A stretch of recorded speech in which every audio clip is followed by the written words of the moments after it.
তালিকাভুক্ত শীর্ষ সন্ত্রাসী সুব্রত বাইন ও মোল্লা মাসুদকে কুষ্টিয়া থেকে গ্রেপ্তারের পর তাদের দেওয়া তথ্য মতে ঢাকার হাতিরঝিল থেকে দুজনকে গ্রেপ্তার করেছে সেনাবাহিনী।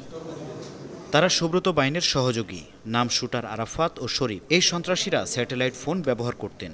আজ মঙ্গলবার বিকেলে ঢাকা সেনানিবাসের অফিসার্স মেসে আয়োজিত সংবাদ সম্মেলনে এই তথ্য জানায় আন্তঃবাহিনীর জনসংযোগ পরিদপ্তর।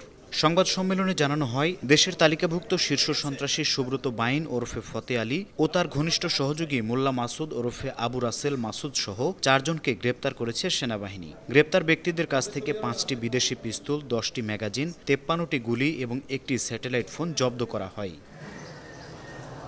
আইএসপিআরের পরিচালক লেফটেন্যান্ট কর্নেল সামিউদ্দৌলা সংবাদ সম্মেলনে জানান, সেনাবাহিনীর বিশেষ অভিযানে আজ ভোর 5টার পর কুষ্টিয়া থেকে গ্রেপ্তার করা হয় সুব্রত বাইন ও মোল্লা মাসুদকে।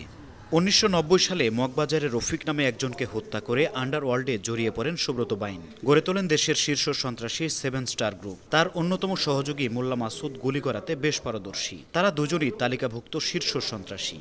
মূলত 90-এর দশকে মগবাজারের বিশাল সেন্টার ঘিরেই উত্থান হয় সুব্রত বাইনের।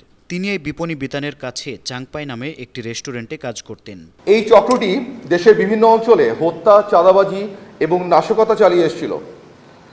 উল্লেখযোগ্যভাবে সুব্রত বাইন এবং মোল্লা মাসুদ হল তালিকাভুক্ত 23 জন শীর্ষ সন্ত্রাসী দলের অন্যতম নেতা এবং 7 স্টার চক্রের মূল পরিকল্পনাকারী। এই অভিযান ছিল দীর্ঘদিনের গোয়েন্দা তৎপরতা এবং পরিকল্পনার ফসল। গ্রেপ্তার 4 জনের নামে বিভিন্ন থানায় হত্যা, চাঁদাবাজি সহ বিভিন্ন নাশকতামূলক কর্মকাণ্ডের অভিযোগে মামলা রয়েছে। 2001 সালের 25 ডিসেম্বর তৎকালীন বিএনপি জামাত সরকার 23 শীর্ষ সন্ত্রাসীর তালিকা ঘোষণা করে। ওই তালিকায় অন্যতম ছিলেন সুব্রত বাইন। তার নামে এখনও ইন্টারপোলের রেড নোটিশ জারি রয়েছে। তাকে ধরিয়ে দিতে তখন স্বরাষ্ট্র মন্ত্রণালয় পুরস্কার ঘোষণা করেছিল। News desk, 52 TV.